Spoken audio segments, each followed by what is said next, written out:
the implementation, the sustenance, applications, people, all put together, we ensure that we deliver quality service to the end customer.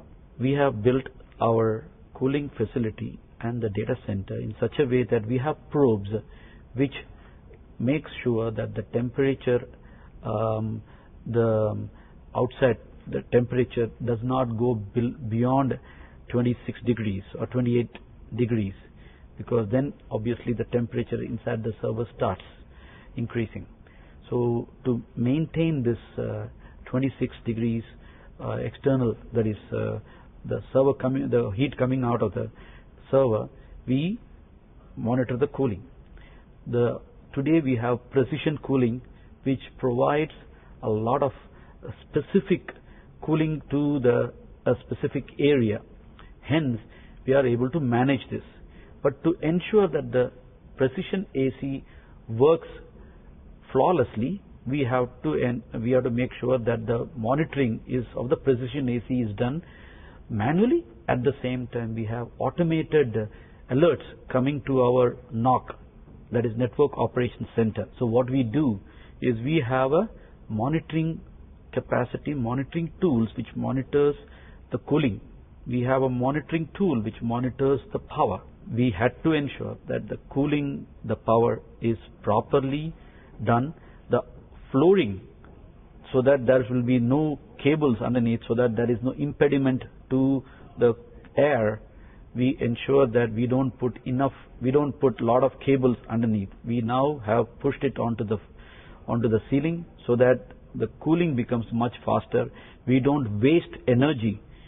Otherwise, if there are a lot of impediments under the flooring, the cooling doesn't get to the target server, and hence we have to make sure that the cables do not come in between, and the cooling happens.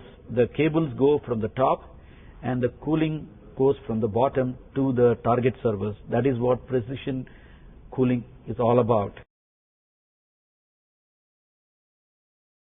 In a banking environment, if you see, during the peak hours, the usage goes up.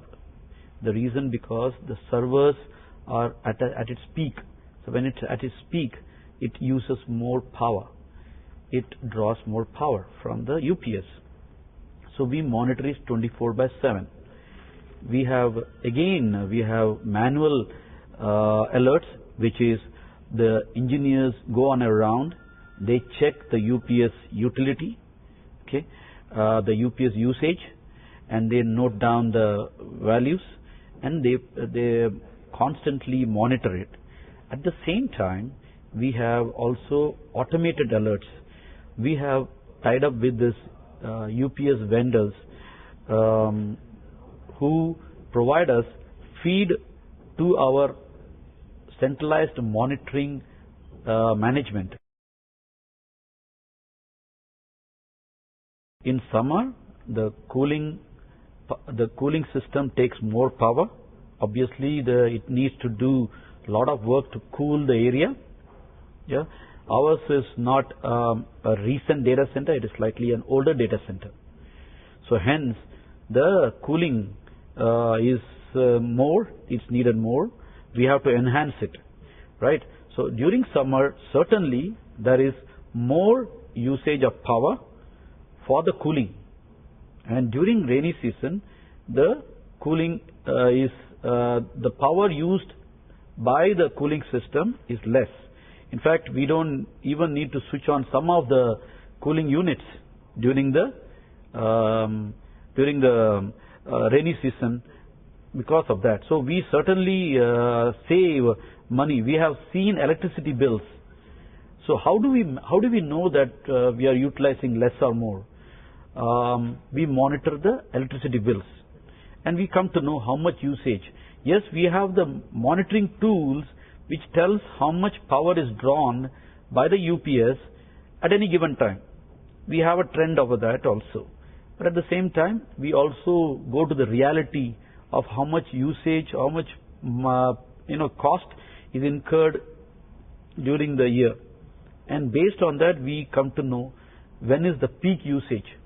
And we have seen that during business hours the usage is peak, and during the night when we run end of day processing, the usage of the server is peak. At that time obviously it generates more heat, which means cooling needs to be done. But certainly during the night the cooling is better and we use less cooling.